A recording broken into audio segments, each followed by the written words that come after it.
Hey, so how you feeling? I'm excited. Hey, me too. So, I've taken some notes based on the questions that you've asked. I've I've honed in on what I have intuitively felt is being called for during our time together. Mhm. I'm going to ask you questions as well, and obviously that will direct the where the session goes. But I've got my key points that I want to share with you. Okay. But first of all, how about you tell me, like, what do you feel is your biggest challenge right now?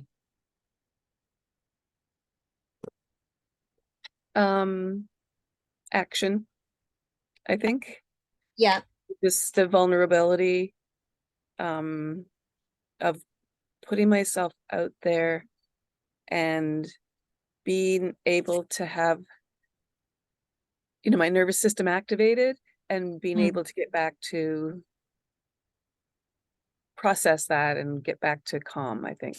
mm, Um, I have a huge fear of rejection, mhm. you know, and then my other big fear is just crickets. Nobody cares. Yeah, yeah, yeah. And so, okay, great. Okay. So the first, okay, so let me just, this is how I start all of my sessions. Okay, Mhm. so first of all, I will tell you that you've got teaching energy in your chart. So you've got quite a bit of teaching energy. So let me share the screen so that we can actually look at your chart. Okay, so can you see that? Yes, yes, thank you. Yeah.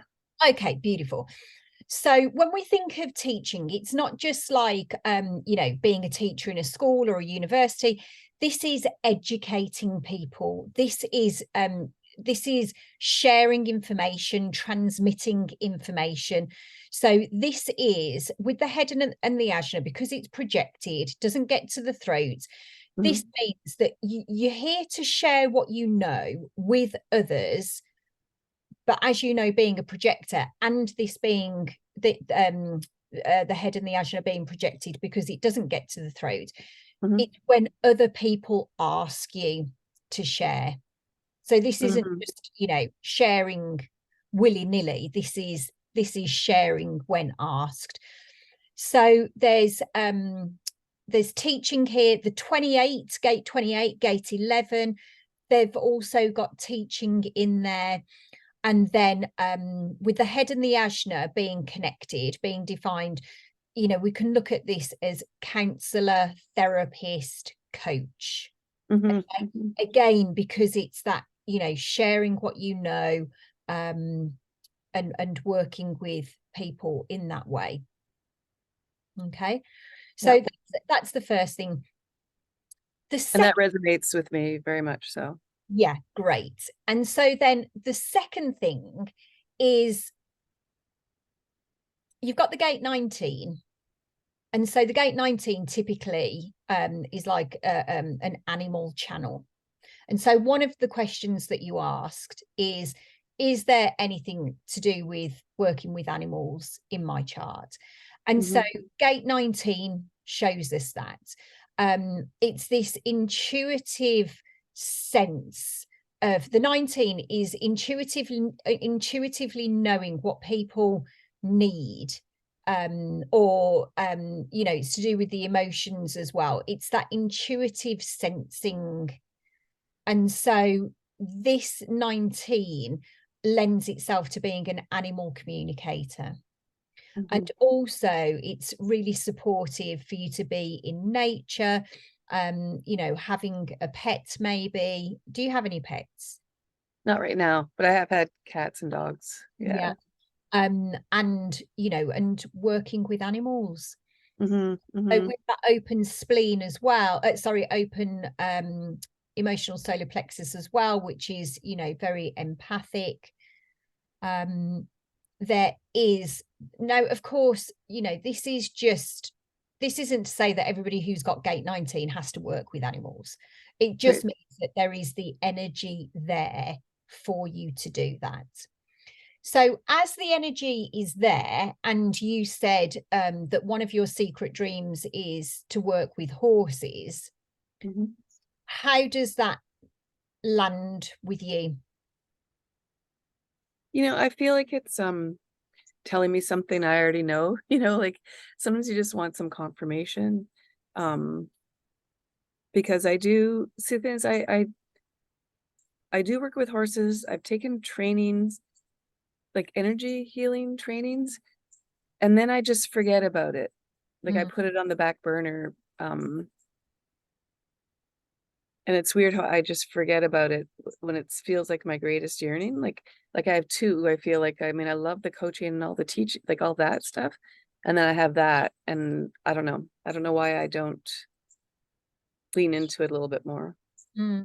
So here's the thing, with that energy of counseling, therapy, coaching, Mm. educating, teaching, connecting that with horses, Mhm. like they are a perfect marriage. Mhm. And so when people tell me that they've got a secret dream and that's their, their heart's yearning, and Mhm. they're stuck in their work, it kind of tells me that their dream is actually needs new life breathed into it, and that there Mhm. is something that is calling you that fundamentally you are ignoring, and you're trying to do something else over here. And so Yeah. we can look to the chart to find out why that is. Right. So the very fact that you said that you've got a huge fear of rejection, that Mhm. that is very telltale, because you're not going to start pursuing a passion or a dream or a desire if you think you're going to be rejected. Yeah. And then the crickets is a byproduct of the fear of rejection, Yeah, because it's a different kind of rejection. Yeah. yeah, and so it's like, well, of course you're going to experience crickets because you don't want to be rejected, and so you Self-fulfilling prophecy. so you're not open for business. Your energetically, you are not open for business. Yeah. I also noticed along those lines something where I noticed myself doing this, like sort of below the surface, where I was like, what, like I'm doing all this stuff for my business, but what's the use? Mm. You know, which kind of, when you notice something like that, it's like, oh, it's kind of blocking me from action as well. Mm. You Yeah, know? yeah. And so it starts to become interesting when we hold these huge fears, because as a projector, you're here to be invited. Mm-hmm. But if you fear rejection, again, that is kind of blocking the flow of the invitations. Mm-hmm. And so when we have a fear like that, and I'm sure you've probably done some work around it already, Mm-hmm. first recognizing, or coming to the awareness of, well, what's going to happen if I am rejected? What are all the things that I actually really fear around being rejected? And because you've got an open spleen, you are going to take in the emotions of other people and amplify them. And so when you're taking in those emotions, and those, especially as a child, taking in those emotions of other people around you and them being so big, and perhaps having some kind of rejection throughout your childhood Mm-hmm. from figures that were close to you, that can intensify what you're taking in from others. Does that make sense? Yeah, just when you say that, I can kind of feel that rejection as a kid. You know, I don't know all about it, but I can really Yeah, feel it being very young and vulnerable. yeah, exactly. So you know, if we look at a kind of scenario as a child saying something to a parent, because okay, so let me just backtrack here. So as a child, because we don't have because our brains aren't fully developed, we can have an experience with somebody in authority and interpret that experience as something completely different. And Mm-hmm. so, because our brains aren't fully developed, and so what can happen, and this is just like, you know, an example, a parent is on the telephone taking, you know, he's on an important telephone call. Something has happened where this adult is needing to have full, you know, have their wits about them whilst they're on the phone call. The child comes up with a picture. Daddy, look at my picture, look at my picture. And the dad says, go away, because this phone call is important. Mm-hmm. Child who was so happy showing the picture to daddy then feels rejected, but is also taking in the emotion of the adult that is on the telephone having having their experience. Does that make sense? Yeah. Yeah. And so Yeah. emotions are intensified then. Right, right, right. Yeah, I haven't really thought about that intensification, amplification of that Yeah. feeling. And so one of the things that would probably be, well, what one of the things that I would recommend is that you find somebody, you know, possibly in the mastermind, you know, Michelle might even be a good one, to work on this with tapping and really going back into your childhood to work on that rejection.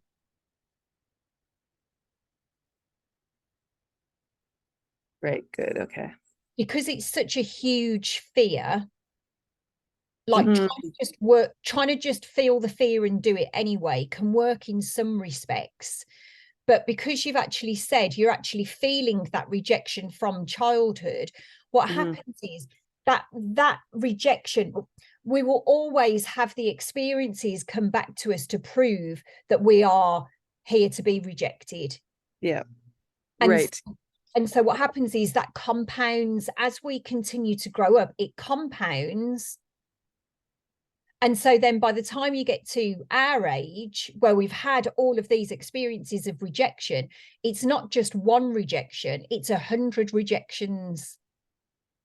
And that's the intensity of the emotion that we're holding on to that Yeah, is preventing us from feeling safe and secure enough to take those next steps. yeah.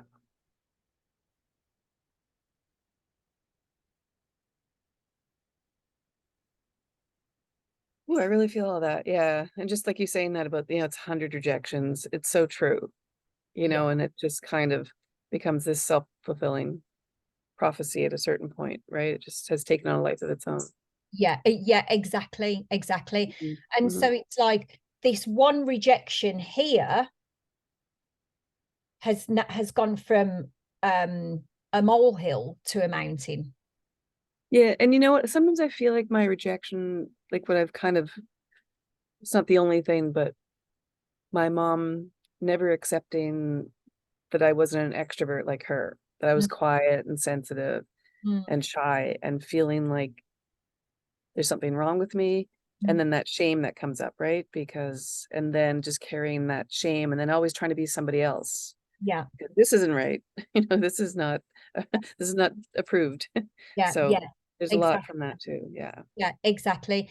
And so here you are trying to be your projector self with Hmm. your sensitivity, because gate 19 is a very, you know, you are a sensitive person and you've got it in a prominent position. It's in your unconscious earth. Yep. And so really grounding in this, yes, you are a sensitive person, and that line 2 can keep you in hiding Oh yeah. with the new word.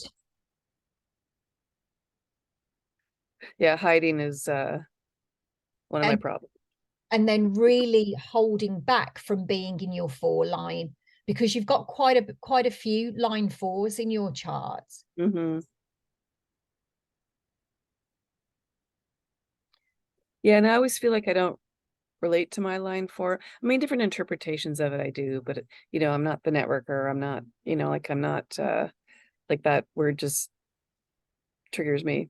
Mm. Um, because it's not really, but there's other interpretations of it that I can get behind, but um So and I you do feel like I do yearn for community that I have not been able to create or find. Yeah, yeah. So it's very possible that that will have stemmed from the fear of rejection, and it could Yeah. be that, really, this line 4 doesn't have to have a big massive network, Hmm. but it's just that things come from your network. So for example, you would go to your dentist and you'd be having a chat with your dentist, and you'd be talking about whatever you'd be talking about, and then the dentist being the person that connects you with somebody else. Hmm. You see how that works? The network, like everything comes from your network.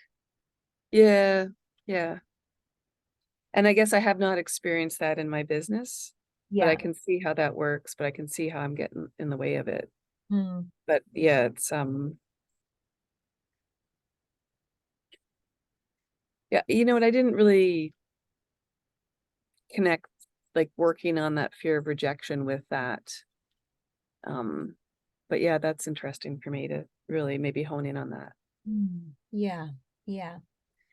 So you've also got the 2838. So that 28 in and of itself is going to bring you some struggle. Hmm. And the struggle is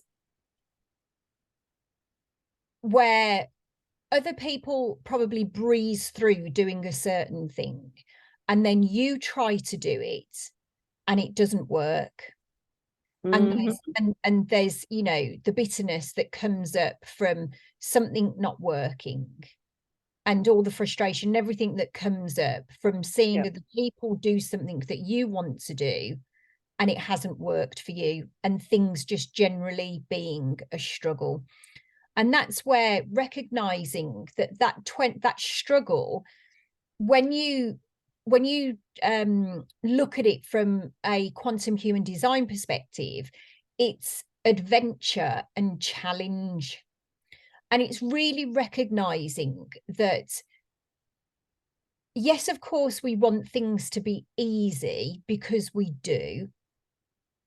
But then there's this real awareness of what is worth struggling through, what Hmm. is worth taking the time to get through the other side, and reframing it as a challenge and an adventure rather than a struggle. Because just that very fact of using different languaging, like an adventure and a Hmm. challenge, has a higher frequency to it than when we're talking about a struggle.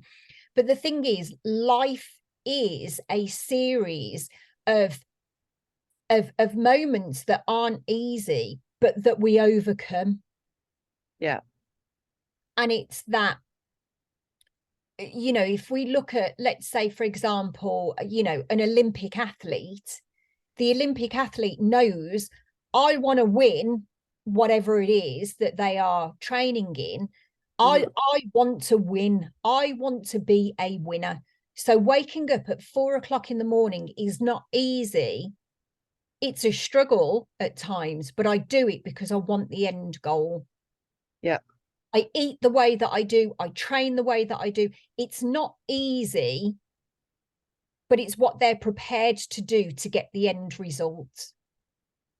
And it's worth it to them, And that it's struggle. Yeah. exactly. And so what can happen is that when you have had a series of struggles throughout your life, you can feel pulled down by the things that did not work. But actually, this 28 is very much about sharing with other people, what is worth the effort, what is worth the struggle, what is worth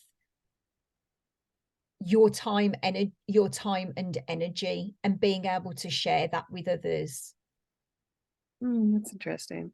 and being wise about the things that you enter into,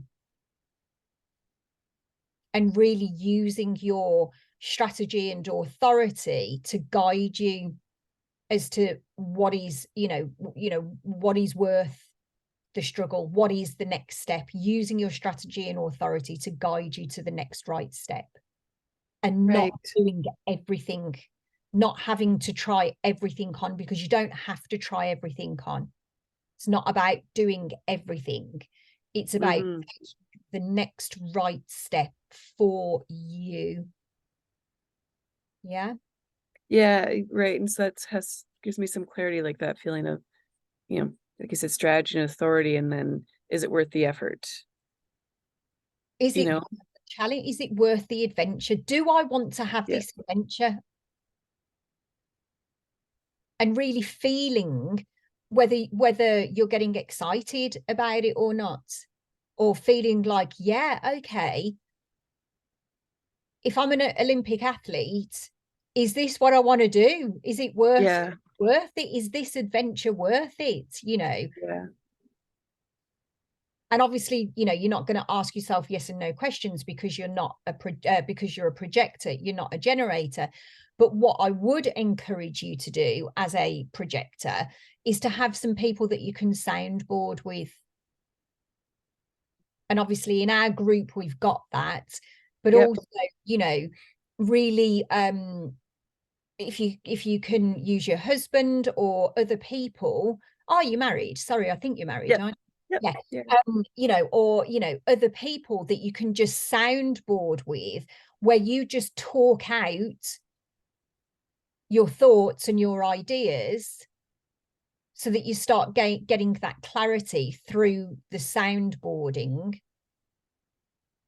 And then also, because your splenic authority, like the spleen is about survival, it's about well-being, and it's about survival. And so your intuitive hits that are going to come from the spleen are really important for you to be aware of, because it's like a one-time hit. The spleen has a one-time communication to let you know yes or no. And it's like, you get the hit, the intuitive hit. Mm-hmm. This is the right thing for you. I'm still trying to get used to my spleen and recognizing it.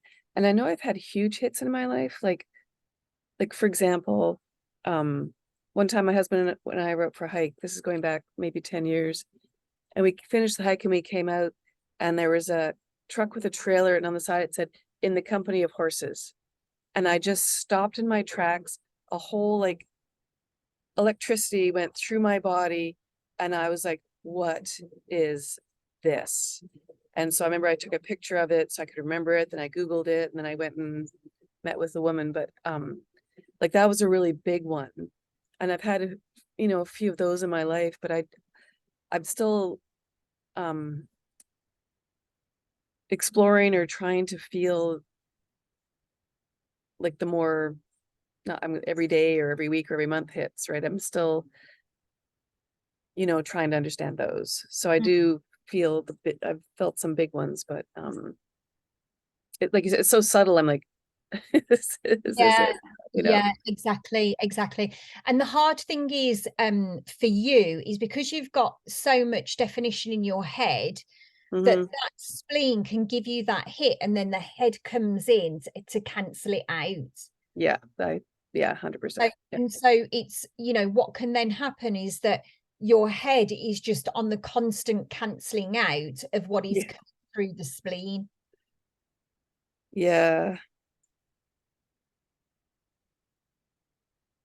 Because the spleen is like, it's that in the moment truth. Hmm. But then the head comes in and starts chattering away and coming up with the confusion and the doubt, and everything else that's in there. Yeah. And then it's just, then that intuitive hit has just gone. So you can Well, really, so I could say one of the things I've been practicing like on a daily basis is just stopping and listening. Like if I finish a task, stop and listen, what's next kind of thing. And I've been much happier Mm. doing things that way. So that's one of the things I've been Yeah, like, what beautiful. wants to happen now? Like what, so that's one thing I've been playing with, which is my day goes so much, I'm a much happier person, Beautiful. that. So following some of that, getting to Yeah, practice on tiny things by myself. And yeah, yeah. yeah. Really good, really good. I love that. So what you could also do is because because it is around well-being and survival, you could be in a health food store and just getting the spleen to guide you. Is Okay, yeah. the right supplement? Does my body want to eat this organic apple? And just feeling the hits that you're getting from those kind of things. I think there's so much conditioning around that, right? Like what we should eat and all that. And so it's like, but what does my body actually want? Yeah. Exactly. Exactly. And it's almost like dropping everything that you've been taught Mm-hmm. and letting the body guide you, letting the spleen guide you. And ultimately, that's what human design is, right? It's like Yeah. getting back into the body for that guidance and not the head. Yeah. I just felt a huge feeling of calm come over me. Yay. My body's like, yes, yes. So then, looking at other things that can potentially get in your way of you fulfilling your purpose. You've got the gate 44. I've heard you talking about, oh, I've got this gate 44, and you've got it Yeah. times. But you've also got the gate 33, the gate 24, and the gate 19.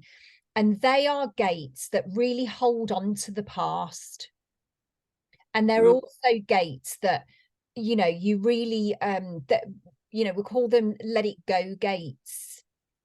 It's like, really, what is it that's in your past that you are not letting go of, that is preventing you from moving forward?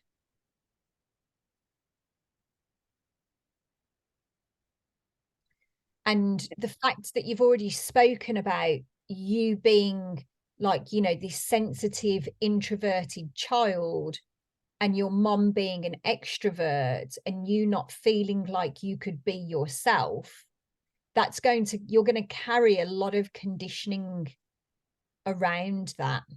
Mm-hmm. And so, that is for me where I would really kind of say, right, that's the work. That's the Yeah. next, the Yeah. next layer of work right there. Yeah.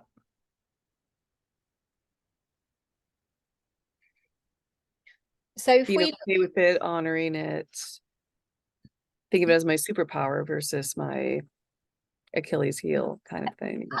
Absolutely, absolutely, because ultimately your gift is as a projector is that you are a guide for others.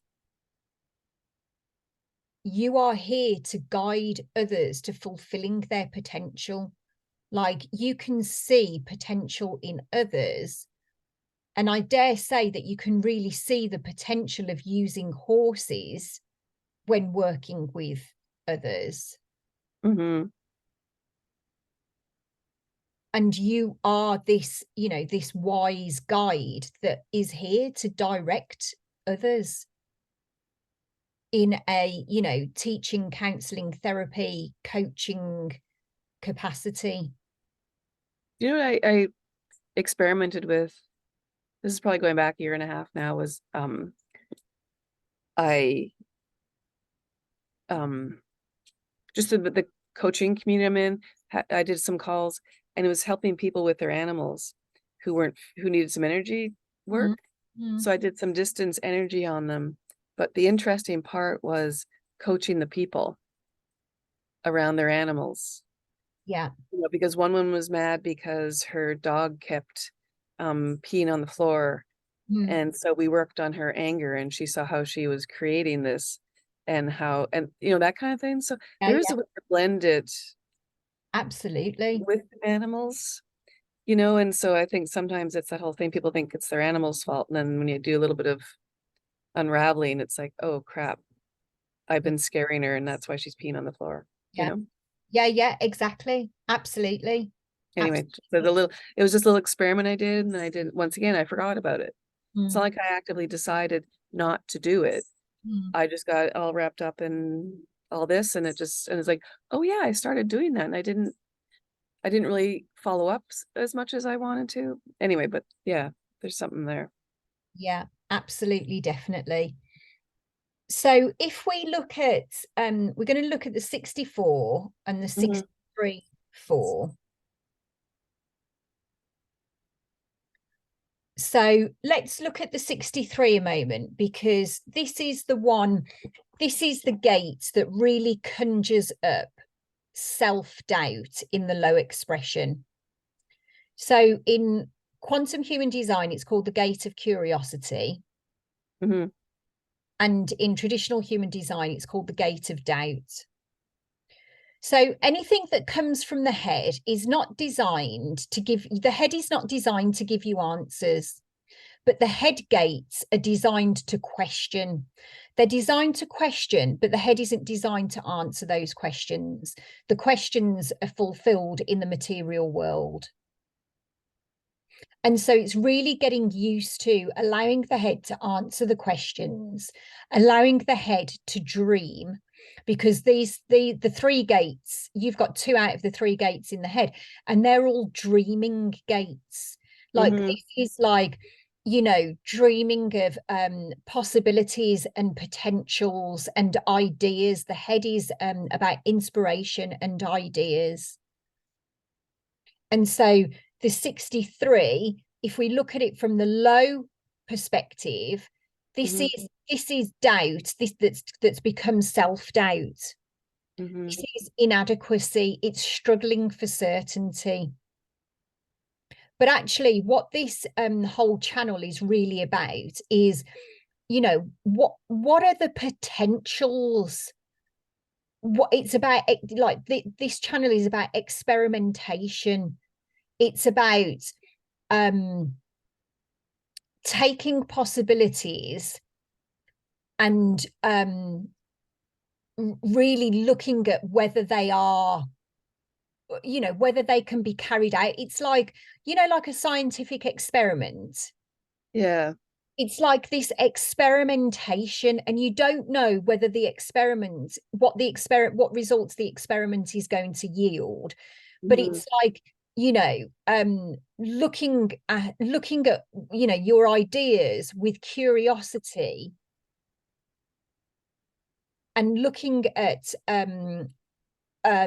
exploring patterns, and looking at the questioning around, is this true, Mhm. is this valid, rather than just completely doubting the experiment and doubting yourself, because it's actually it's about doubting the experiment, not doubting yourself. But with this gate, it has a tendency to turn inwards. Right. It has a tendency of, rather than being suspicious of the experiment, it becomes self-suspicion. Mm. But the head is only there to ask questions and to contemplate. And so for you with the 63 and 64, sitting in contemplation is really good for you, Mhm. but not coming up with answers based on what I call it your tiny little mind's constrictive viewpoint. It's like having the contemplation and then having um that divine download coming, Mhm. you know. And I'm picturing just letting it be and being curious about it. versus judging it, or like you said, I never thought of it as I become suspicious of me. It's kind of like you can not always like the downloads, but you can just kind of observe them versus, Exactly. that's interesting. Observe, contemplate, Yeah. imagine, play with the possibilities, rather than just doubting the idea can't work because you don't know how it will work, Yep. or because you've automatically put up a barrier because that idea is now covered in rejection. Sometimes I think I have this and then I go right into thinking I should act on it, but I haven't created any space to contemplate, because I get lots of ideas, so it's just kind of, and then the action's difficult because it's too soon for action, or it's not the right action or something, right? Then I make it mean something about me. Oh, I can't. Yeah, exactly. So what you've got to remember is the 64 is like the gate of how, but it's not you figuring out the how. Like the 64 is always going to say, how is this going to happen? How is this going to happen? But it's not about you figuring it out how. It's about you asking the question, how can this idea become a reality? And then any idea that is yours to work on, the actionable steps will be presented to you. You will know which ideas are yours to work on, which ideas are yours, and which ideas are to give other people. So you've got the gate 11, the gate 53, you've got all these ideas coming in through the head center. Yeah. So you are like this ideas factory. But number one, not all ideas are for you. Some ideas are for other people, for you to share with other people when asked. And other ideas are simply there to stimulate your imagination and to get your creative juices flowing. And so just knowing that the ideas that are yours will be actionable, and really using the head center to question and to contemplate and to allow the answers to come to you. And the answers can come to you from other people, in songs, overhearing a conversation, reading a book. Mm-hmm. And I very much suspect that when you saw that van with, what was the saying? Something horses. In the company of horses. Company of horses. I suspect you had been doing that. I suspect that you had been asking questions. Yep. And that was an answer that was brought to you in the material world. Never thought of it that way. Makes me want to cry a little bit. Yeah. Yeah. It's kind of funny because I thought that was like a more of a generator thing. I didn't think of that as a projector thing, but it does make sense, right? Well, if you're going to ask questions and you're going to contemplate, I mean, this isn't, what you've got to remember is that number one, we've got all of the chart. We operate differently. And so, you've got these gates in the head center, which are questioning gates. And if you are asking questions, then the material world is going to bring you the answers. And that's for everybody. Mm-hmm. But the way that you make your decisions are going to be through your authority. Right. And so, like that horse one was like a big one, but there are small ones.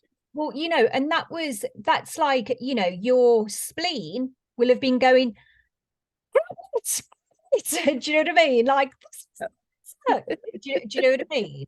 Like, Yeah. it's, Yeah. And so it's like, Are you actually going to start listening? Mm-hmm. Or are you going to keep pushing it down and trying to go in another direction? I think this is where like the tapping can come in, right? Just noticing where I stop myself Yeah. and tapping on whatever's coming up Yeah. when I like noticing, like what happens for me is like fear comes up, you know, and so it's like even earlier you were mentioning about soundboarding, Mm-hmm. and that's natural for me, but I don't, that gave me fear, soundboarding. Like I got, I don't want to talk, tell people things, but it's kind of interesting, right? That's probably conditioned versus Yeah. one for me. Yeah, exactly. And it's like ultimately, one of the things that we do really well is keeping our dreams to ourselves. Yeah. And then because we keep it to ourselves, we answer all our own questions. Oh, well, it's stupid. I can't do that. I don't know how to start. I keep forgetting about it. I keep doing this. Da, da, da, da, da. And then before you know it, you've put it to the side again because you feel inadequate. You don't know how. And you just start going down another direction because it feels easier to pursue something else. Whereas you're not, but then you're not getting results in the direction that you're going in because actually what you're supposed to be doing is over here and you're on completely the other side. Right. With something more socially acceptable or something like that. Yeah. Yeah. Yeah. And so what you got to remember that this isn't like all of a sudden you've got to just like stop doing everything that you're doing. No, no, that's not the case. It's just you allowing yourself to dream about the possibilities of you working with horses and not trying to figure out the how. Just get into the energy and the imagination of you working with horses, like, you know, having a visualization of you out there being with horses, playing with horses, being with other people and horses, and just, you know, creating your own little imaginings around how and what you would do. Because what you got to remember as well is the mind is there to stimulate the imagination. The imagination stimulates emotions. Yeah. Mm-hmm. Emotions are your emotional frequency that calibrate the heart, which calibrate the monopole. And then that energy gets sent back out into the universe. And then what we get back is what we've been putting out. Mm-hmm. And so actually starting your day or going to bed, you know, having this time to dream is Mm-hmm. really important because you're breathing fresh life, you're breathing fresh energy into your heart's higher calling, into your heart's yearning. And once you start building up that emotional frequency, the things are going to start showing up in your external reality because that's law of attraction, right? Right. And just being open and And that is exactly receptive to what shows up. A lot of exactly times we don't see it. Yeah. exactly. So remember that the high expression of the 63 is being curious, it's asking questions, it's like using that questioning to stimulate new possibilities and potentials. It's about dreaming, it's about having these ideas and dreaming about how they can become a reality. It's not about you figuring out the how. Like that 64 is going to say, well, how are you going to do this, Karen? And you're just going to go, I do not need to know the how. The head doesn't come up with the how. The how, Like the how relief. becomes apparent. Sorry, say that again. It just feels like such a relief. You know, just I don't have to figure out how, you know? Yeah, and you really don't. You really don't. I've been cleaning up my office here, and in let me see if I can let me see.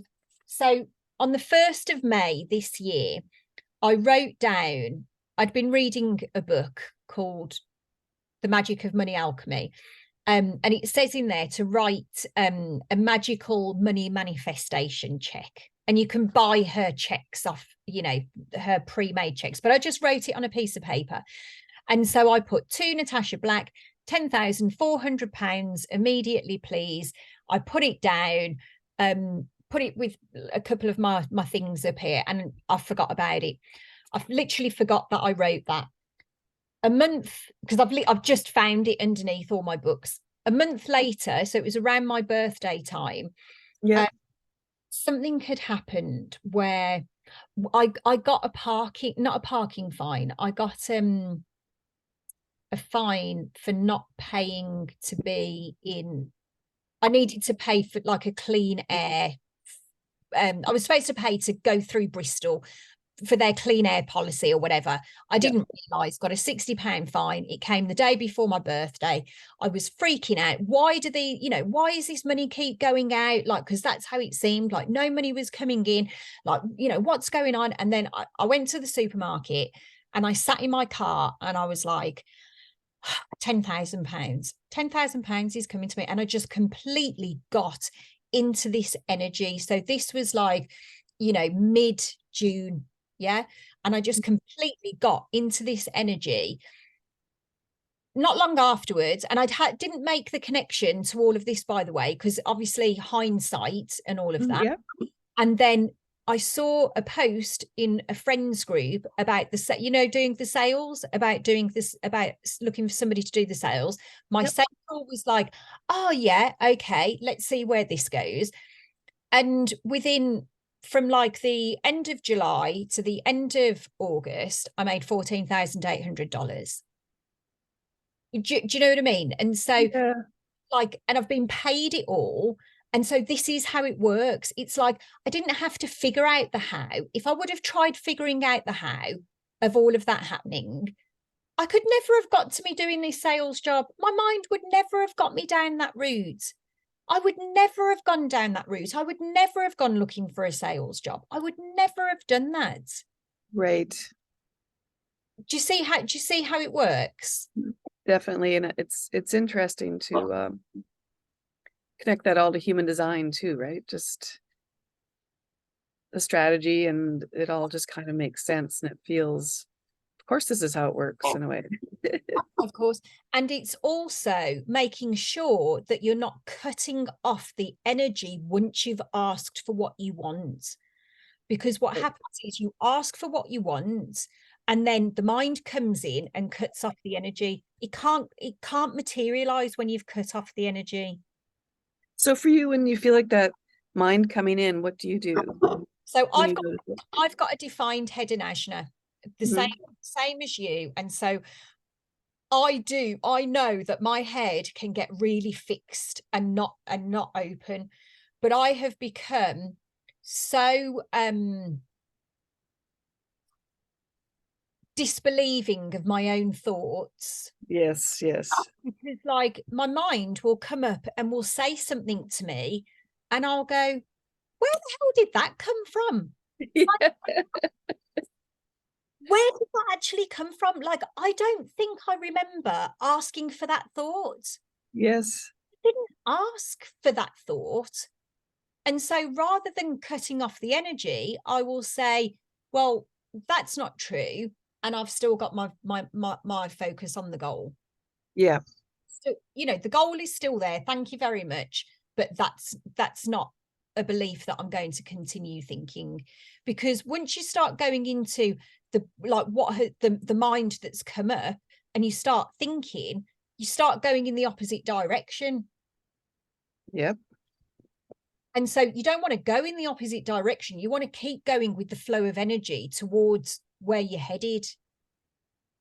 So I know you've interrupted the flow when you don't feel that excitement or whatever anymore. And then you get curious, wait, what happened?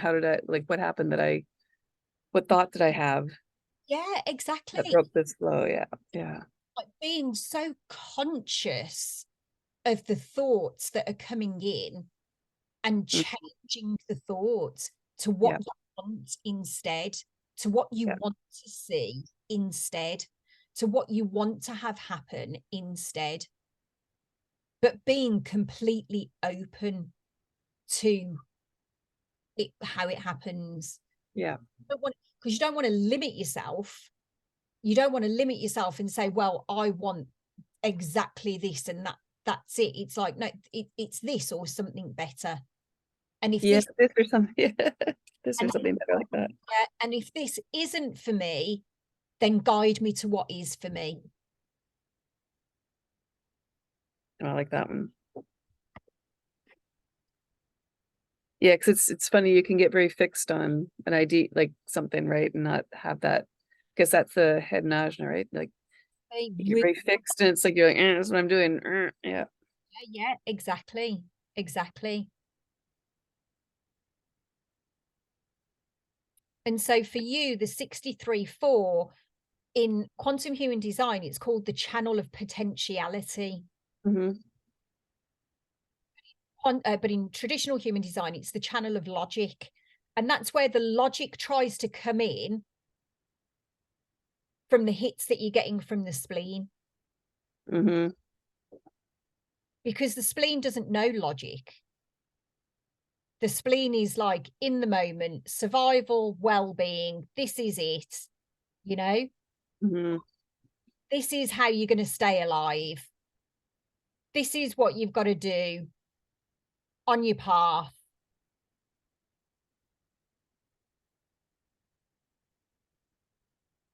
And And so the logic says that makes no sense. Working with horses makes no sense. You don't have a horse. Yeah, all that stuff. Yeah. it's like logic is going to say, why do you want to do that? You're doing astrology, you're doing this, you don't want to do that. But how do you know it doesn't all fit in together? Yeah. I don't And even know how it might fit together. It could be so magical, you know? exactly, it's like you haven't pursued a path of astrology for some of what you've learned to be useful somewhere. Mm-hmm. Mm-hmm. And even, you know, even if something is only temporary, like I used to do emotional freedom techniques and matrix re-imprinting. I used to be a therapist. I used to do it in all of my coaching, and now I don't do it anymore. But I Mm-hmm. as hell know enough to be able to guide somebody like Mm-hmm. I've spoken to you in the beginning about how it all works. So it's not null and void. If I wanted to Yep. start in that arena again, I definitely could. It's just that that isn't what's calling me right now. That Right. thing that you've done and that you've experienced is all part and parcel of the bigger purpose of your life, and you know, and what you're here for. Yeah. And what And wants to unfold. yeah, Yeah.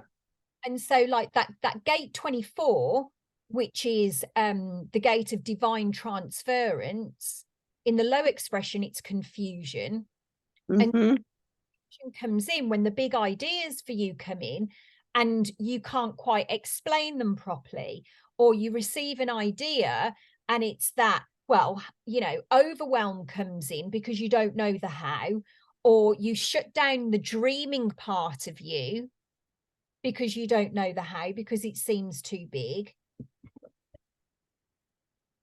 But the point is that you receive an idea because you need to serve the idea, that like you are a steward for that idea, you are here to give it your attention.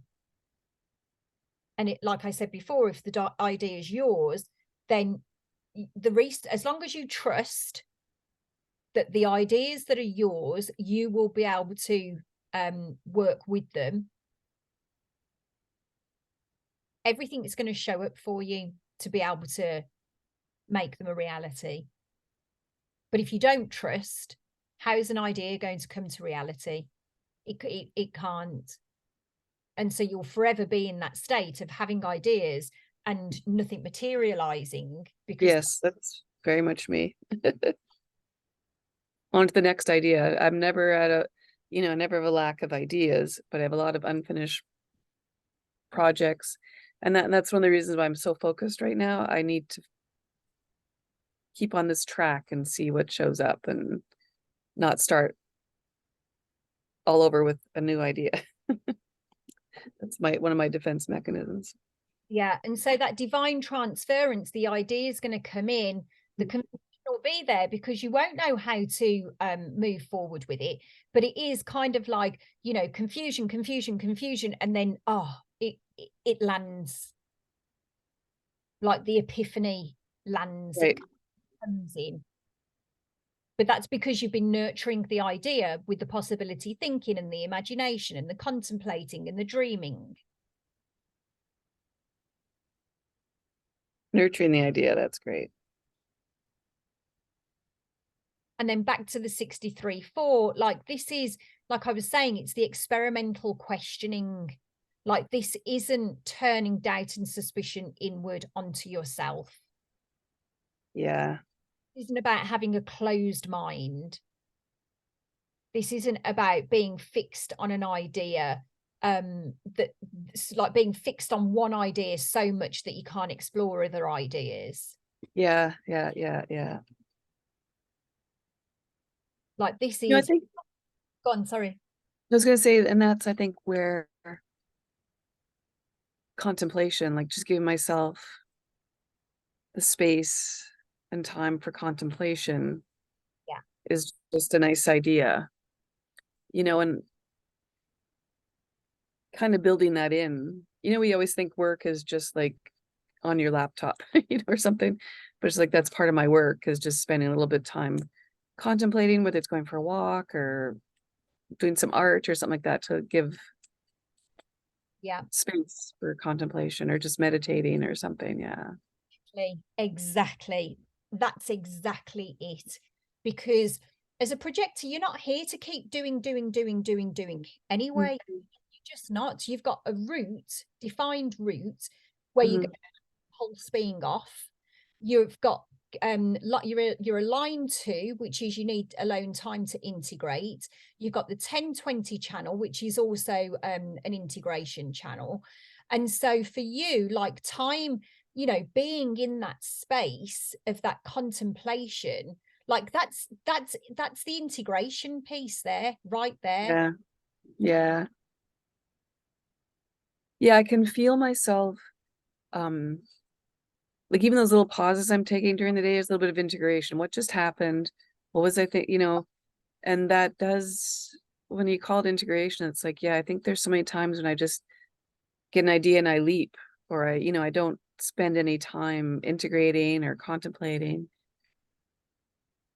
It's interesting. It's almost like a permission slip to do what I want to do here. Okay. I like that. Thank you. No, you're welcome. It's like, you know, the society that we've been born into, and especially as a projector, like society hasn't created a way of life for a projector. That what they've No. created the life of everybody being a manifester and working their asses off, initiating and then working their asses off. And so the way that we have learned to receive recognition is through working hard and Mm-hmm. things that don't support us in our successful endeavors. Mm-hmm. And so it's rewriting the script. And you know, with that 24, the 24, which is in the ajna, can really, you know, have you in the low expression of settling for less, rationalizing and settling for less than what you deserve. Oh yeah. And that's and that is not what we're here for. We are not here to live a mediocre life where we settle for second best.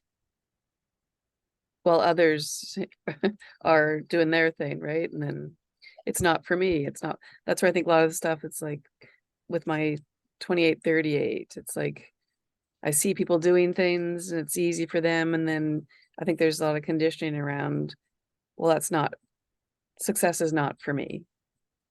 You know, like I think that I've nurtured that story versus another story, you know?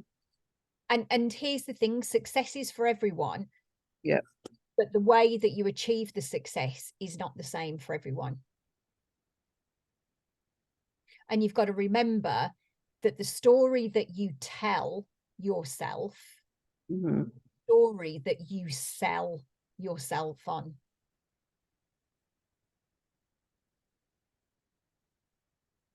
Yeah, and having to be conscious of that story, like you're saying, just with your getting yourself into that energy and not letting the other get away. I mean, I'm much more conscious of all this stuff than I was years ago, but still there's another layer, right? It's like, okay, now I need to bring it to the next level.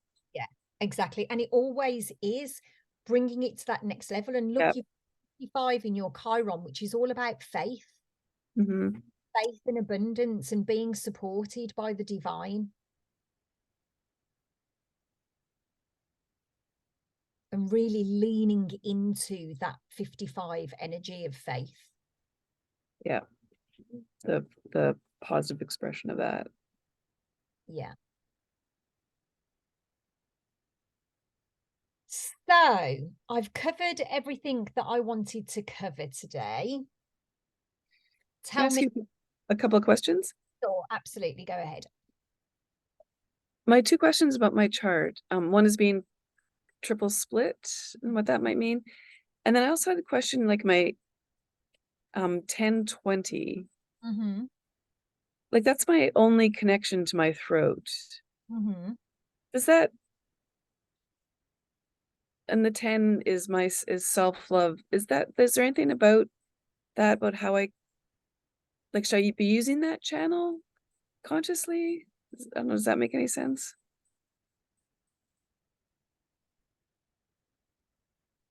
What are you really asking? What is it that you really want to know? I guess I'm wondering, like, I do have gates on my throat. It's like, how, like, here, I'm gonna cry now, I don't even know why. I'm waiting for the invitation. Something about connection to the road, something about speaking, something about what I'm supposed to be speaking about, like what's going to connect with people. Is it about self-love? Is it about, like, I don't know, I'm just curious about my throat and what I'm supposed to be, what or how I'm supposed to be sharing. So the 20 is metamorphosis. It's like it is that transformation, thinking of the butterfly and the metamorphosis of the butterfly. But it's also patience. And really being in that place of things happening at the right time, because this isn't, again, it's projected, it's not motorized. Your throat isn't motorized. One of the things with being a projector, and I think I heard Karen talking about this. I can't remember where I heard it. I don't think I came up with it myself. But as a projector, you can invite other people.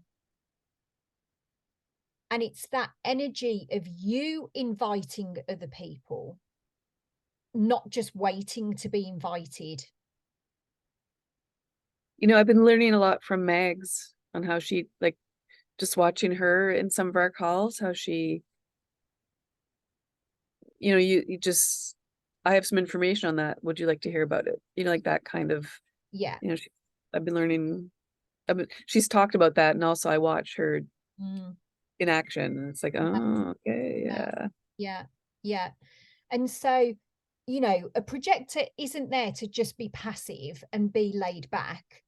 Like, you can also recognize other people and invite other people, and having that as, a practice for yourself to get into that energy of recognition and invitation. Okay. But also it's about recognizing when you are actually being invited and being in the energy of the invitation and being in gratitude of the invitation. So an invitation simply, so for example, I invited you to come and have this session. That was an invitation. But then has a friend called you lately and invited you to go for a coffee, or has your husband invited you to do something? And noticing the invitations that are coming in other forms, and being in the space of gratitude for those invitations and that recognition. Because what I see Right. a lot of people doing is that they're dismissing everything else that is coming, because they're so focused on the kind of invitation and the recognition that they do want, that they don't actually see that they're being recognized and invited already. Right. I've done that. Yeah, for sure.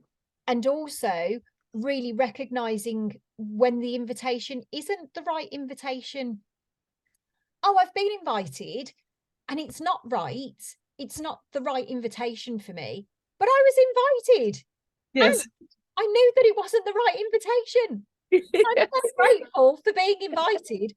And I'm so grateful to myself for recognizing that the invitation wasn't the correct one, Yeah, and being in the energy of that. I like Because that. all those little things that's generating the energy, you know, Yeah. that's ramping up the vibration around the invitation. Yeah. Oh, I like that. Yeah. It does feel like when you say some of the traditional language makes you feel kind of like you have to be passive, right? But this feels like fun, actually, just creating that energy for yourself and then noticing Exactly. happens. Yeah. Thank you. And just like recognizing other people, like when you're at the supermarket, just off, you know, and you're in the checkout, and just really, you know, being positive about the other person in the checkout, if it's the right thing to do. Obviously you're not going to do it, you know, if it's not Yeah. the right Yeah. thing to do. But you know, just commenting on those little things, because that invites more energy back to you. What we're putting out, we're getting back. What we're putting Yeah. out, we're getting back. Yeah, Yeah. Yeah. That's being in that dance. ah, I just feel like a sigh of relief. Yay! So, any other questions? No, I think oh, I'm just sighing. No, I know that was really lovely. I really enjoyed that. And some really good, reminders and filling in some ideas for me, and just I think the permission slips like on that contemplation and really being more mindful of creating that energy for myself, Yeah, and getting back into it. Like you were saying, you got that fine and you're in the parking lot and just taking that moment in the parking lot just to, okay, wait a minute, I gotta get my energy back online here, right? Like just because like you said earlier on, it's like life's a series of things that are going to come up. It's not like you're waiting for them not to come up. It's just, okay, what do you do? yeah, Right. Thank you so much, Natasha. This is exactly. beautiful. I loved it. Exactly. You are so welcome. So, what are the things that are you going to, so, you know, just thinking about just what's coming to you now, what are the things that you're going to take away from this session? I think it's what I just said, just about that being more intentional. And I think also I've gotten away from a daily practice Mm-hmm. of that contemplating, of creating that energy for myself. Yeah, So I think it's rethinking about like not just deciding right now, I'm not gonna have a daily practice, but just doing some contemplation, like what's gonna work for me yeah, and how do I integrate that into my life now? Because I think it's just time to go to that level. Like I yeah, just feel like I'm ready for a different level. yeah, So how do I get to that next level? And I think that's the contemplation on it, and having some sort of daily or regular practice around it that makes me feel kind of excited. Also, when you mentioned that money book, it's like, yeah, I'd like to reintroduce some of those things yeah, just so that I'm creating some flow around that kind of energy. yeah, Um, so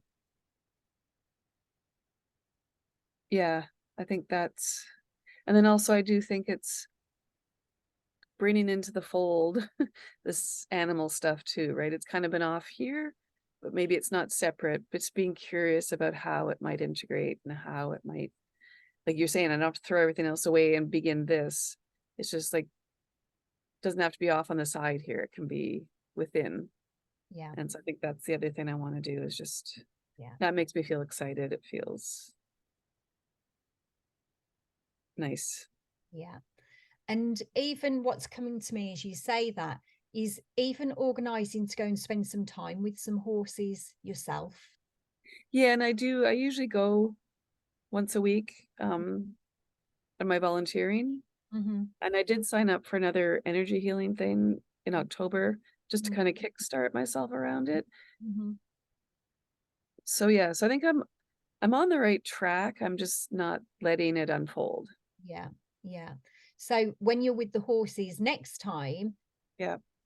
ask them for direction, speak to them. Yeah. Let that be your contemplation time. Let them guide you. I If see. you're I here feel to like they're work, waiting for me. They're like, oh my God, this human in her head. Like, okay, we'll yeah, wait and see what happens. exactly, Yeah. exactly. And the thing is, we all know you can't ride a horse from your head. No. You, Yeah. you can't, you just can't. Like the animals feel everything that comes from you. And Yep. if you're too in your head, if you're not connected to that horse, so the horses are here to teach you as well. Oh, for sure. Yes. And, Yes. Yes. let them guide you as to how they want you to use them, because you're Mm. in this co-creative dance with them. Oh, yeah.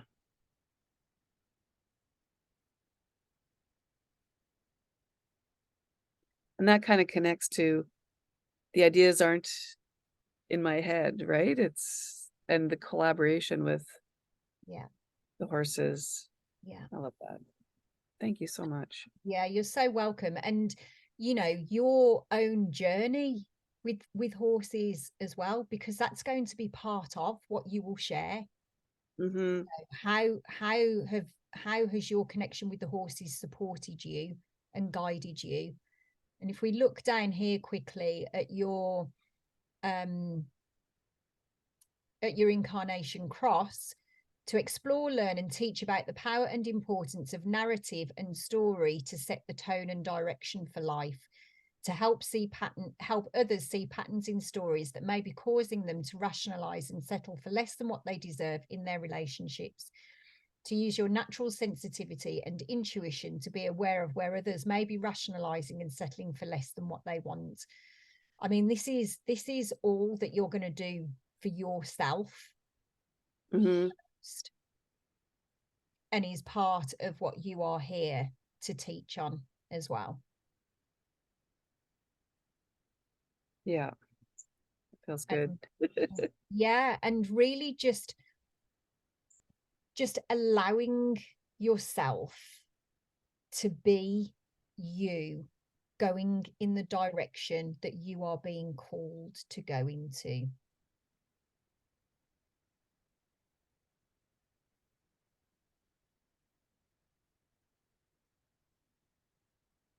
And things will just really start to unfold.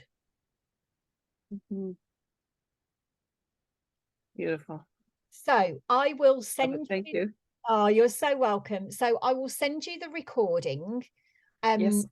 Watch the recording. And Mm-hmm. what I'd recommend is when you get to sort of like a piece that feels like, oh, this is something for me to work on, just stop there and give that piece some time. Give that piece some contemplation. Give it some integration, some time to embody, and then Yeah. go to the next piece. So watch it all the way through, come back to me with any questions that you've got, and Okay. then go back and take it piece by piece and Yeah. start really taking these pieces to integrate. Or even if you just know the first thing that you're going to do is start a contemplation practice. Yeah. Start there. Start with one thing and allow it to expand. Okay. All righty. Alrighty. Thank you. Oh, you're so welcome. So I've loved grateful. Yeah, you're so welcome. I've loved sharing that with you. So I'll get it all over to you as soon as I Okay. can. And Great. Perfect. I'm going to see you shortly anyway. See you soon. Yep. Okay. See you later. Bye.